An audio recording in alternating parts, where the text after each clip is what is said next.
이야기 한번 해볼게요. 다음 페이지 한번 줘보세요. 오늘 대강절이죠? 네, 오늘 이제 읽은 성경 말씀 중에 하나인데, 한번 다 같이 한번 읽어볼게요. 시작. 너희는 스스로 조심하라. 그렇지 않으면 방탕함과 술 취함과 생활의 염려로 마음이 둔하여지고 뜻밖의 그날이 덫과 같이 너희에게 임하리라. 네, 좋은 말씀입니다. 다음 페이지 주세요. 제가 98년도에 자동차 여행을 한번 떠난 적이 있어요. 네, 그때 제가 북버지니아 애넌데일이라는 곳에 커뮤니티 칼레지 다니고 있었는데, 봄이었는데 일단 봄방학이었던 것 같아요. 그래서 그때 아주 하얀색 소나타였는데 그 차도 문제가 많은 차였어요. 나중에 알고 봤더니 뭐 그냥 좀 위험한 차였는데 그걸 몰고 다녔습니다. 어쨌든지 간에. 근데 그걸 이제 갖고 이제 북버지니아에서 펜실베니아 그 게티스버그 아시죠? 그 에이브라함 링컨이 이제 뭐 연설도 하고 막 유명한 데입니다. 전투도 하고 그 남북 전쟁 때. 이제 거기도 지나고 그리고 펜실베니아 그 이제 그 아미시가 사는 동네가 있어요. 아미시. 그, 그, 그 도시 이름이 좀 특이해요. 여러분 인터콜스라고 다른 의미 하여튼 그 도시예요. 그 도시도 지나고 저기 또 버펄로 뉴욕에 뭐죠? 그것도 아 나이아가라 폭포도 보고 버펄로에서 이제 시카고까지 갑니다. 그냥 뭐 밤새는 달리는 거예요. 혼자 가니까 이제 혼자 열심히 달립니다. 그러고 나서 이제 하고 나서 이제 집에 오면서 이제 버지니아 쪽으로 이제 오게 되는 여행을 좀 했었는데 올 때 그때는 이제 GPS도 없고 아무것도 없으니까 이제 큰 지도를 갖고 다녀요. 아시잖아요. 50페이지짜리 주마다 다 나와 있는 거지. 그런 걸 보는 거예요. 근데 보니까는 이제 버지니아 쪽으로 넘어오려면 산을 넘어야 되는데 산을 넘어오는 길이 하나 있고 하나는 이제 고속도로로 타는 길이 있어요. 그 하이웨이 이제 무슨 이제 인터스테이 이런 거. 그래서 저는 딱 보니까는 어, 길이 가까워요. 이 산 넘어오는 길이. 그래서 이걸 타자 하고 이제 산길을 타고 왔어요. 밤새 내내. 밤에 산 운전하는 게 너무 어려워요. 그리고 산길이 이게 뭐 일직선으로 쭉 난 게 아니에요. 막 이렇게 올라가잖아. 내올 때 이렇게 내려오고 도저히 안 돼서 중간에 산에서 섰어요. 제가. 그래서 이제 주유소에다가 대놓고 잤어요. 너무 이제 운전도 힘들고 그러니까는 이제 히터 틀어놓고 겨울이니 그때 2월 3월 추웠어요 산이라 히터 틀어놓고 막 문 조금 열어놓고 이제 죽진 말아야 되니까 자꾸 두둥겨 바깥이니까는 이제 주유소 사람이 나와 자꾸 두둥겨 날 깨우느라고 나 잘못되는 줄 알고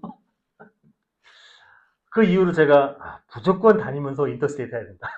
절대 길 가깝다고 산길 타면 절대 안 된다. 제가 그때 배웠습니다. 절대 산길은 제가 밤에 안 탑니다. 무슨 일 있어도 멀어도 인터스테이트가 가깝더라고 이게. 이게 뻥뻥 뚫려 있으니까.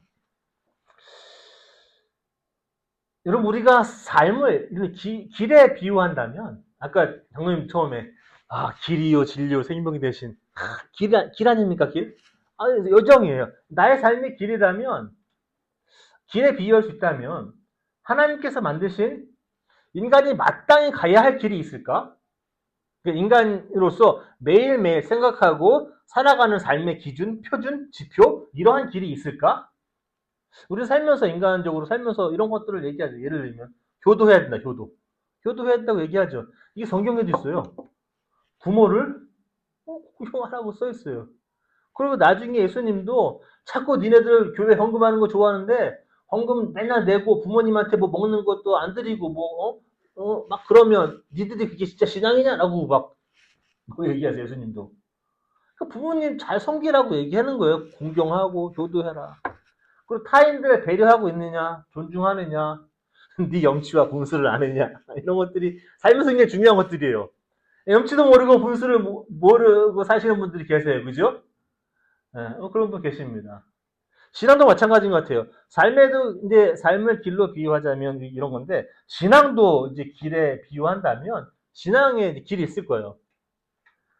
저처럼 이제 빠르게 산을 넘어가려고 지름길을 타는 사람도 있을 것이고 아니면은 인터스테이트 정상적인 도로 깨끗하게 쭉쭉 뻗어나가는 정상적인 도로를 타는 사람분도 있을 겁니다.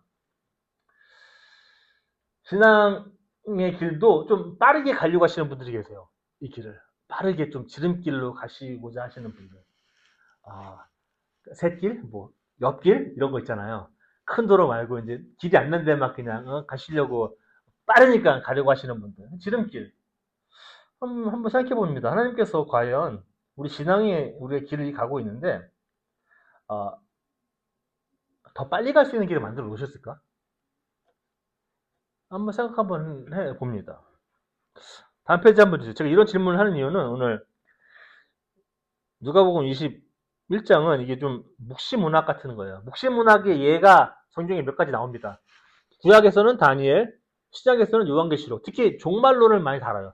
세상의 끝에는 이런 일이 있을 것이다. 오늘도 보면은 이런 일이 엄청 많아요. 사실 그 전부터 나오는데 그 전부터 이제 딱 나옵니다. 이제 예루살렘이 멸망을 예언하고 뭐 그날이 오면은 뭐 지붕에 있는 사람들은 내려가서 뭐 옷가지를 가지려고 들어가지도 말고 뭐 임신부는 뭐, 아이 뵌 여자들과 젖먹이가 딸린 여자들은 화가 있을 것이다. 도망을 못 가니까 빨리 마지막 날에 뭐 이런 식으로 막 설명을 합니다.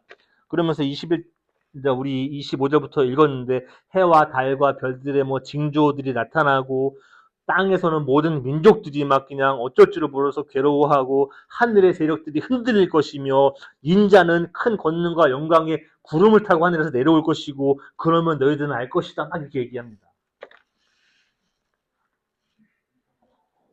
오늘 예수님의 재림에 대해서 이야기하고 있는 부분이 있어요. 구름을 타고 내려오신다. 영광과 권능의 모습으로 구름을 타고 내려오신다. 너희들을 조금 이런 것들 해석하지 말아야 된다. 무화과나무도 보면 잎이 나면 여름이 되는 걸 알고 꽃이 피면 봄이 된 걸 알고 알듯이 지금 세상에 일어난 일들을 보고 너희들이 해석을 할 수 있는 능력이 있어야 된다라고 얘기합니다. 기독교인들 이게 참 어려워요, 나름대로는. 딱 귀에만 닿으면 되는 줄 아는데 성경을 읽으면은 우리가 해야 될 게 여러 가지가 있어요. 예수님의 재림을 좀 유식한 말로 뭐라 하는지 아십니까? 예수님의 재림? 뭐라 그럴까요? 예수님의 재림을 유식한 말로? 예, 파루지아. 이게 이제 그리스 말이에요. 파루지아, 파루지아. 이 말의 뜻은 재림이라는 뜻은 아니에요. 그냥 내려오신다라는 뜻이에요. coming 오신다라는 뜻이 우리 오신다, 오신다는 뜻이에요. 재림은 이제 성경에 재림이라는 단어는 없어요. 근데 나중에 히브리에서 기자가 그렇게 비슷한 단어를 씁니다. 그래서 우리가 이제 재림이라는 단어를 이제 쓰는데, 그러면 한 번에 오셨고, 한 번 오셨고, 또 오시니까 다시 오신다 그래서 재림이라고 이야기를 해요. 신앙인들은 이 파루지아를 어떻게 준비해야 되는가? 성경이 이렇게 오늘 써 있습니다. 너무 잘 쓰였어요. 34절에 보면은 너희는 스스로 조심해서 방탕하지 말고 술 취하지 말고 세상의 걱정으로 너희의 마음이 짓눌리지 않게 하고, 그러면서 36절에 가면은 기도하면서 깨일쓰라라고 이렇게 얘기합니다. 여러분 파루지아 언제 오신지 아십니까? 예수님이 언제 오신지 아세요? 아시는 분 계시면 저한테 좀 알려주십시오. 저 너무 알고 싶은데. 근데 그걸 안다는 사람들이 역사적으로 많이 있었어요. 이걸 수학적으로 계산을 해냅니다. 그러니까 너무 그냥 웃기고 재밌어요. 황당하기도 하고, 뭐 노스트라다무스의 뭐 그런 얘기 있잖아요. 뭐 세상의 종말을 예언하는 막 그러면서 이제 막 갖다 놓고 뭐 공식을 대입해 놓고 막 이제 준비해서 이제 이날 오신다라고 얘기합니다. 네, 그런 날이 좀 있었어요. 성경 보면 예수님도 모른다고 말씀하시죠. 그날은 나도 모르겠다. 나도 모르겠다. 그날은 저분만 아버지만 아신다. 아들도 모른다. 이거는 이렇게 말씀하십니다. 근데 아들도 모르는 거를 우리가 감히 안다고 역사적으로 보면은 많이 이야기해 왔어요. 다음 페이지 한번 주십시오. 오늘 이제 성공에 대해서 얘기하는데, 신앙의 성공. 세상에서 성공한 사람들의 모습은 다양하지요. 똑똑한 사람들, 덜 똑똑한 사람들, 총명한 사람들, 평범한 사람들, 신분이 높은 사람들, 보통 가정에서 태어난 사람들, 다양한 사람들이 성공을 합니다. 정말로 그래요. 꼭 똑똑한 사람만 성공하라는 법은 없는 것 같아요, 보니까. 근데 오늘 한 가지 공통점이 있다면 아마 이분들의 공통점은 근면함이라고 저는 생각합니다. 근면함. 부지런한 노력들. 이런 말 있죠. 뿌린 만큼 거둔다. 뿌리지 않고 거두려고 하는 사람들은 뭐죠? 예, 사기꾼이죠. 뿌리지 않고 거두려고 하는 사기꾼이죠. 아플 만큼 아파야 비로소 성숙한 사람이 된다. 대가 없이 소득만 바라는 사람들은 어떻게 성공하나? 어떻게 성공할까요? 대가 없이 성공을 해야 돼, 이 사람들은 어떻게 해야 될까요? 성공할 수 있어요, 이 사람들도. 어떻게 해야 될까요? 사기쳐야 돼요. 내가 뿌린 게 없으니까 남이 뿌려놓은 걸 갖고 와야 돼. 그러다 보니까 이런 사람들은 대가 없이 소득만 바라는 분들은 그래서 사기를 칠 수밖에 없어요. 뿌려놓은 게 없거든요. 그러니까 남의 씨를 갖고 와야 돼요. 남이 뿌려놓고 잘하는 거를 갖고 와야 됩니다. 여러분 그 이영표라는 우리 축구 선수가 있는데 저도 개인적으로는 모릅니다 이분. 제가 이분 얘기를 한번 들었는데 이런 얘기를 하시더라고요. 이 얘기 듣고 제가 진짜 뒤통수 맞은 것처럼 너무 진리인데 이렇게 말씀하십니다. 10시간 연습하면 10시간 연습한 만큼만 실력이 된다라고 얘기해요. 10시간 연습하면 9시간만큼 연습한 게 늘지 않는데요. 10시간 연습하면 10시간 한 것만 된대요. 10시간 연습하면은 11시간 연습한 것처럼 늘지 않는데요. 딱 10시간 한 것만 된대요. 야, 제가 그 얘기 듣고, 야, 이분 보통 아니다. 10시간 연습하면 10시간 한 분량만큼만 실력이 늘게 돼 있다. 이거는 우리 삶에도 진리이고, 신앙에도 진리이고, 성공하신 분들에도 진리예요. 근면한. 굉장히 근면한 분이라고 저는 생각합니다. 이영표라는 선수는 정말 축구 선수. 훌륭한 선수죠. 다음 페이지 한번 주십시오. 여러분, 아인슈타인이 이렇게 얘기했습니다. 천재성과 근면함 가운데 두 개를 고르라면 나는 주저없이 근면함을 고르겠다. 이분은 이렇게 얘기했죠. 천재성이라는 게 1%의 영감과 99%의 땀. 에디슨인가요? 에디슨도 이렇게 얘기했습니다. 에디슨은 이분이 공장하고 실험실에서 일한 시간이 50년이래요. 50년 동안 누구나 일할 수 있잖아요. 근데 이 사람들이 이제 이 사람의 일한 시간들을 보고 하루에 보통 사람이 하루 8시간 일하는 걸 계산하면 50년 일한 게 아니라 125년 일했대, 이분은. 토마스 에디슨이라는 분은. 대단하죠. 그분 때문에 나온 게 그 제너럴 일렉트릭스, GE 아시죠? GE 그 회사. 제너럴 일렉트릭스. 거기서 나온 것들이에요, 그런 것들이 다. 한재민이라는 한국의 훌륭한 우리 첼리스트가 있다는 첼리스트. 첼로. 거의 천재 같아요. 근데 이분은 이렇게 말씀하시더라고요. 나는 절대까지 연습한다. 야, 이게 보통 분들이 아니구나. 이게 나이랑 상관이 없는 거구나, 이게. 난 절대까지 연습한다.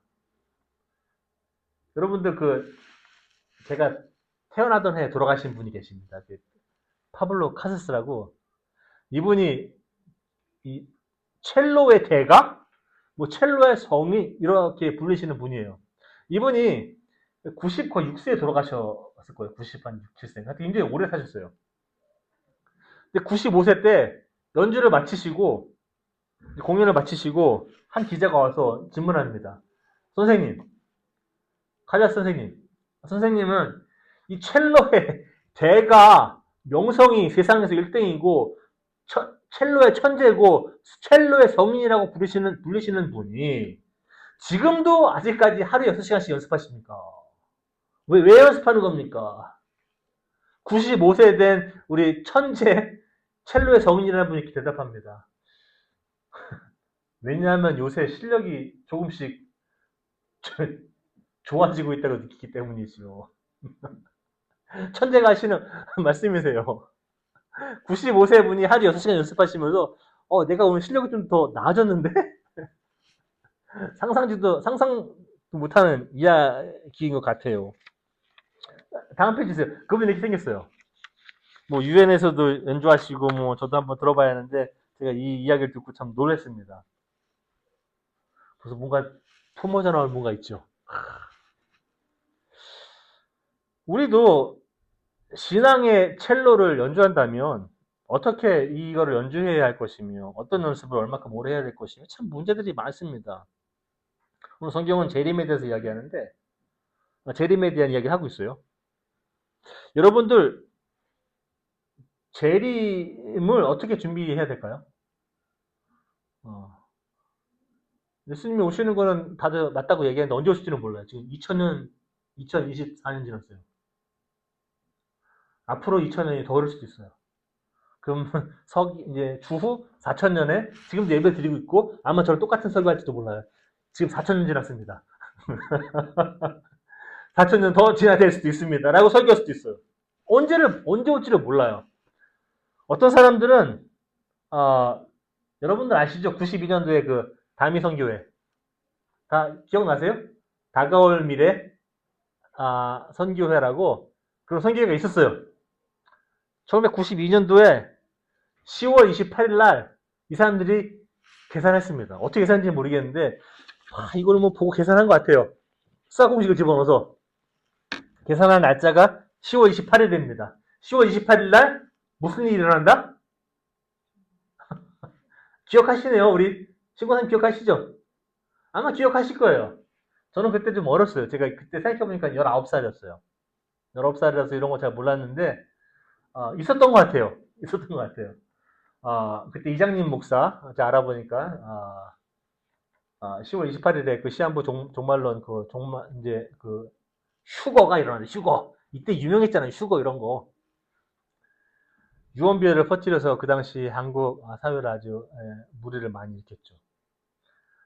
저기 김승기 권사님 불 좀 잠깐 꺼주시겠어요? 우리 잠깐 볼게요. 우리 담임선교회 우리 그때 이제 좀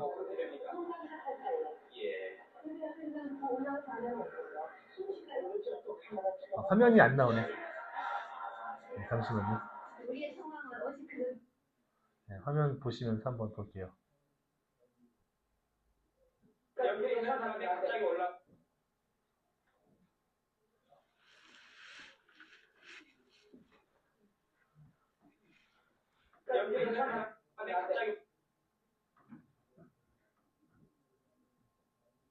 저도 보고 많이 놀랐어요, 어저께. 네, 보면서. 네. 올라가고 그렇게 됩니까? 예.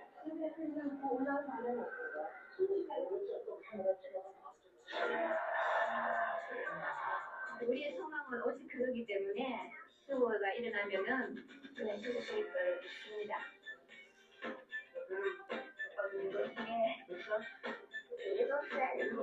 휴거가 뭔지 알아요? 뭐예요? 예수님 공동체.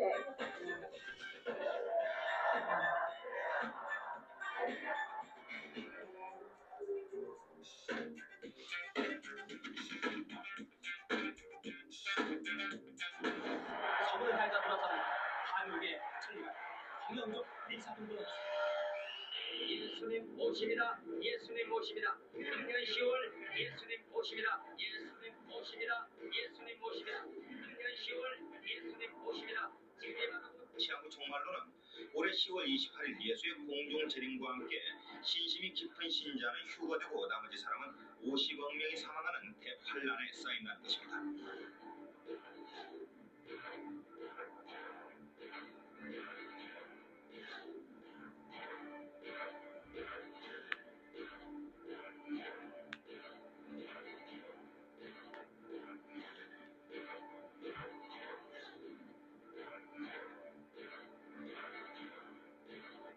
옆에 있는 사람이 갑자기 올라가고 그렇게 됩니까? 예.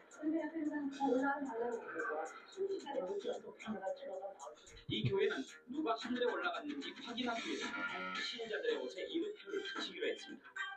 이게 무엇이었구나. 증거물이 되었습니다. 이러한 효과가 됐구나. 그렇죠, 그렇죠.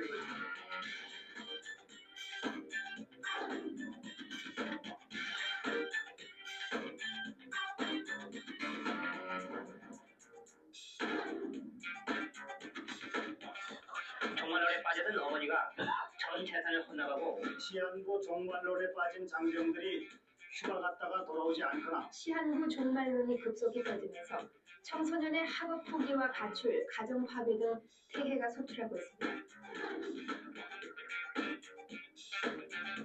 시한부 종말론의 주장자인 이장님 목사, 검찰 수사 결과 이 목사는 무려 34억여 원을 신도들로부터 거둬들여 개인적으로 쓰고 보관해온 것으로 밝혀졌습니다.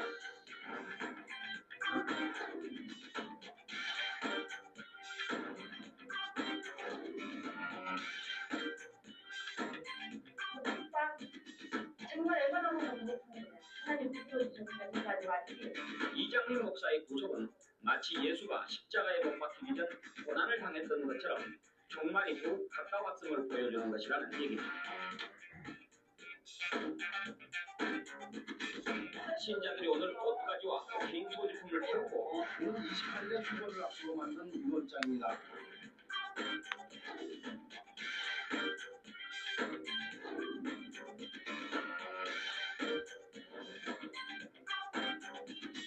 목사님 휴가를 하시니까 좀 좋습니다. 정말 잘합니다. 목사님과 목사님 가족들은 휴가를 당하지 않습니다.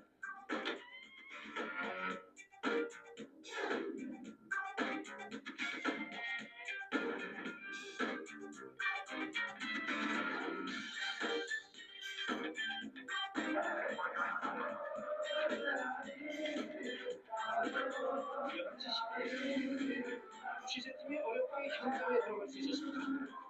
정신이 몽환적으로 재수없으로 엄청난 열기가 목을 움츠러들게 합니다.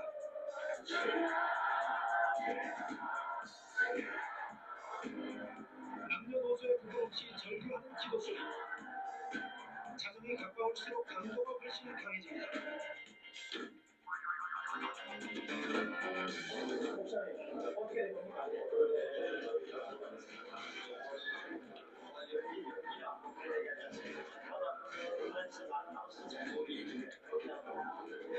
오늘 영적인 전혀 차이가 없다고 말씀하시더라고요. 오늘 24시까지 24시 지났잖아요. 또 어떤 또 역사가 있겠죠. 조금 더 기다리고 있습니다. 원래 이렇게 좀 자신이 없었던 분은 아니었잖아요.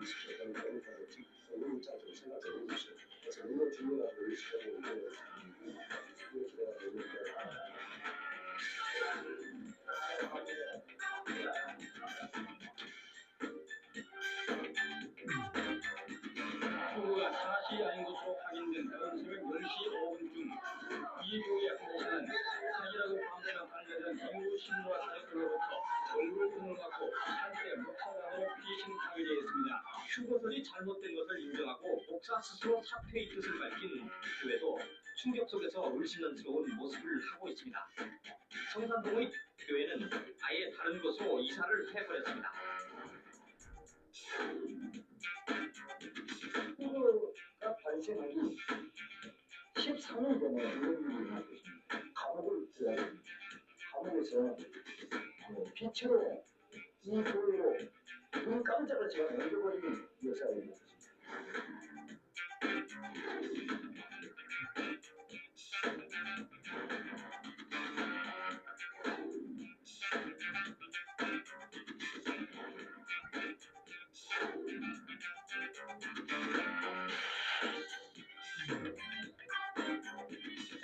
후보의 기적을 기다렸으나 아무 일도 일어나지 않아서 각자의 집으로 돌아갔습니다. 각자의 집으로 돌아갔습니다. 각자의 집으로 돌아갔습니다.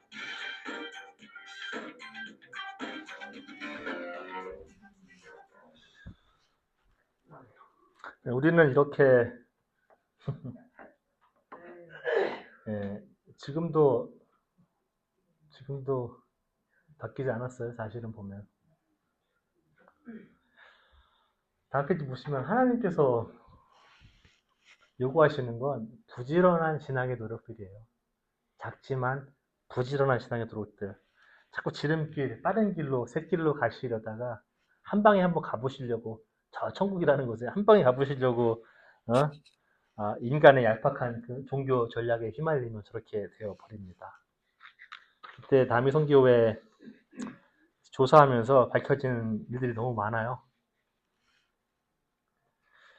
그 당시에 월 최저임금이 20만 원이었답니다. 대졸 신입사원 초봉이 50만 원이었고요. 4인 가족 평균 생활비가 100만 원이었답니다. 그때 이장님 목사가 뜯은 액수가 34억이에요. 신도 중 4명이 뭐 총합 6억 5천만을 내기도 하고, 어떤 사람은 10월 28일까지 딱 먹고 살 것만 남겨놓고 다 헌납하기도 하고, 서울에서는 30대 주부가 아들을 데리고 경상남도에서 선교하겠다며 가출을 하고, 부산에서는 부동산 1억 원어치를 팔아다가 다미선교회에 바치기도 하고, 대구에서는 전세금 700만 원을 빼서 교회에 내고 교회에 가서 살기도 하고, 전라남도 강진군에서는 한 여고생이 부모님이 자기 다미선교회 못 간다고 막자 음독 자살도 하고, 서울 암사동에서는 윤모 씨는 대학생 아들 3명과 함께 종말난에 빠져서 가정이 파탄나기도 하고, 두 아들은 북한과 외국에 선교하겠다며 가출을 하고, 또 전라도 완주군에서는 신도 10명이 외부와의 연락을 다 끊고 기도원에서 생활하기도 하고, 또 경상도에서는 30대 여성이 휴가를 앞두고 나는 세상 살기가 싫어졌다 유서를 쓰고 목숨을 끊기도 하고,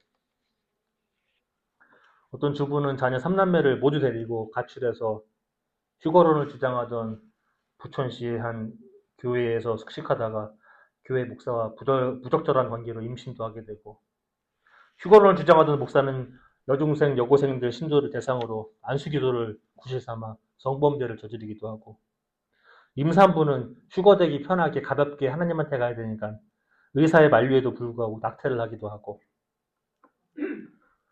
회사원들은 회사도 안 나가고 군인들은 휴가에 복귀도 하지 않고, 오늘 성경은 이야기합니다.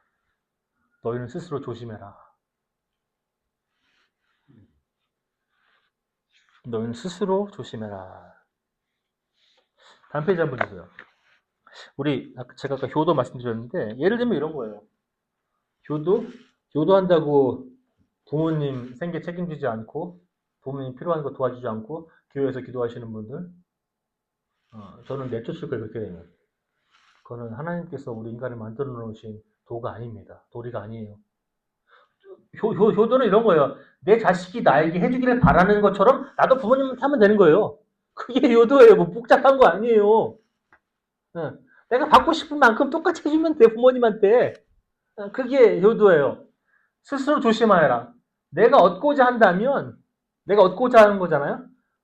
그러면 누군 줘야 할 것 아닙니까? 그럼 나도 주면 되는 거예요. 신앙의 도는 어렵지 않아요, 사실. 기도를 통하여 깨우치라고 얘기하는데, 제가 볼 때는 이런 것 같아요. 기도함으로 내가 수월하게, 편안하게, 기도해서 한 방에 그냥 청을 가고 수고받고 그런다고? 이런 생각하는, 그런 거 조심하라는 거예요. 기도해서 깨어있으라는 거는. 그런데 속아 넘어가지 말라는 거예요. 부지런한, 정직한 신앙의 땀과 노력으로 하나님과 가까워지라는 거예요. 다음 페이지 한번 주십시오. 나는 타인들을 배려하고 존중하는 삶을 살고 있는가 한번 생각해 보십시오. 아니면 나 혼자 살면 되는가? 아까 저런 분들 보면 나머지 50억 죽든지 말든지 신경 안 써요.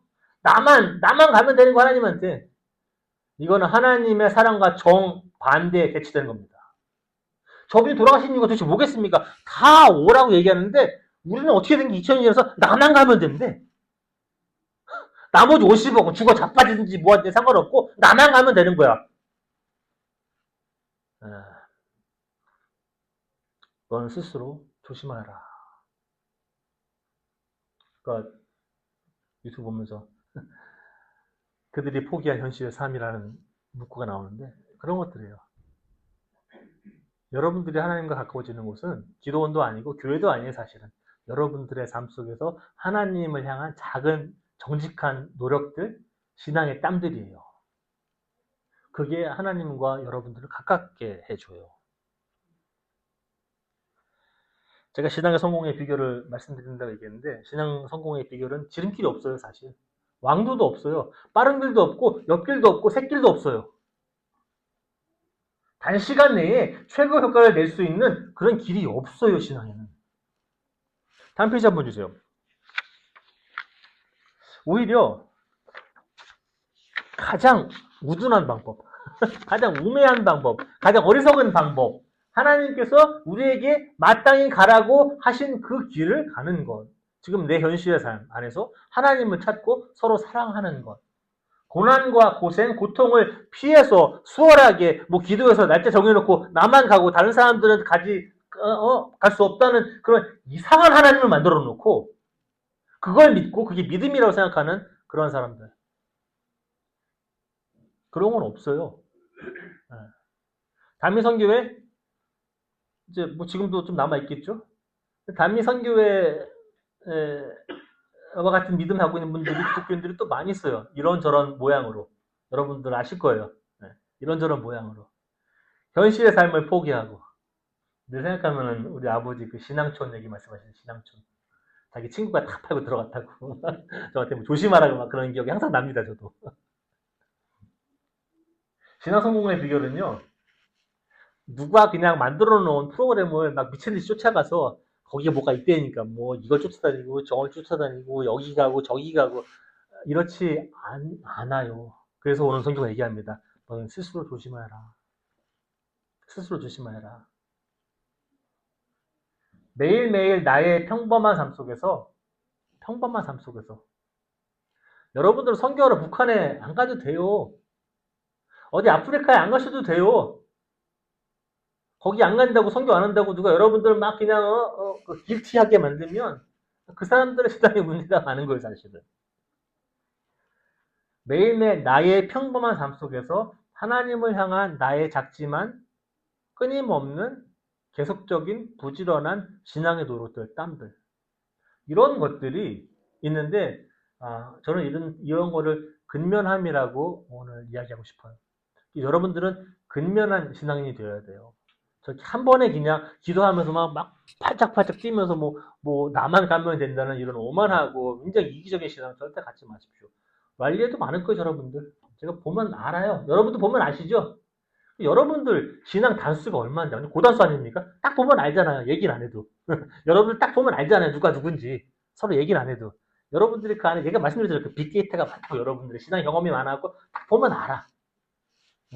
저도 보면 알아요. 얘기는 안 해도. 네.